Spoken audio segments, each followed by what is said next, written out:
আসসালামু আলাইকুম সবাইকে। সবাই কেমন আছেন? আশা করি ইনশাল্লাহ সবাই ভালো আছেন। তো আমরা চলে আসলাম দাওয়াত খেতে। এই যে আমরা একটা অনুষ্ঠানে চলে এসেছি। আমি হলুদে আসিনি, যেহেতু অনুষ্ঠানের দিন চলে এসেছি। আমরা যখন এসেছি তখন দেখি কিছু লোক চলে এসেছিল।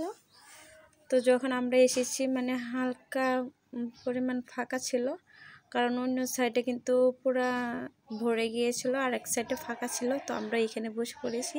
যেদিকে স্টেজ সাজানো ছিল ওইদিকে ভরে গিয়েছিল মানুষ, আর এইদিকে স্টেজ সাজানো ছিল না, এইদিকে ফাঁকা ছিল।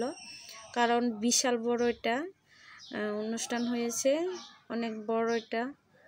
যাই হোক, ওই সাইডে কিন্তু পুরা বুকিং হয়ে গিয়েছিল। তো এই সাইডে অনেকগুলো টেবিল ফাঁকা ছিল। তো আমরা জাস্ট আসার পরে কিছুক্ষণ পরে সবাই চলে এসেছিল। যখন আমরা বসে পড়েছি তখন তো প্রচুর মানুষ বাহিরে দাঁড়ায় ছিল। তো প্রচুর মানুষ ছিল।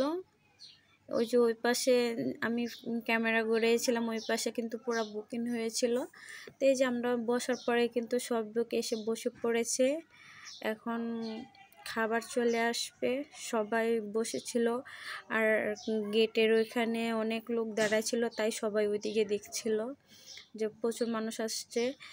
অনেকে ভাবতেছে যে মানুষ আগে চলে আসছে, তাই ভালোই হয়েছে, না হলে সিরিয়াল ওইভাবে দাঁড়ায় থাকতে হতো। যেহেতু এই যে আস্তে আস্তে খাবার চলে আসছে, সালাদ, বোরহানি, তারপর পোলাও, এগুলো চলে আসছে।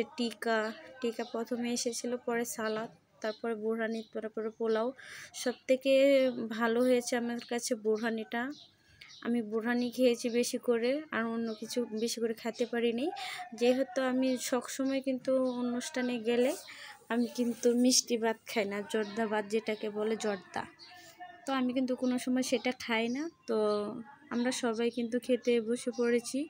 এই যে তাড়াতাড়ি খেয়ে উঠে পড়েছিলাম, কারণ খাবারটি এত ভালো হয়নি। বোরহানিটা অনেক মজা হয়েছিল, প্রচুর লোক দাঁড়ায় ছিল, তাই খাওয়ান বাদ দিয়ে উঠে পড়েছিলাম। এই যে রাস্তায় বসে আছে, ভিতরে জায়গা হয় না দেখে এই যে সবাই বসে আছে।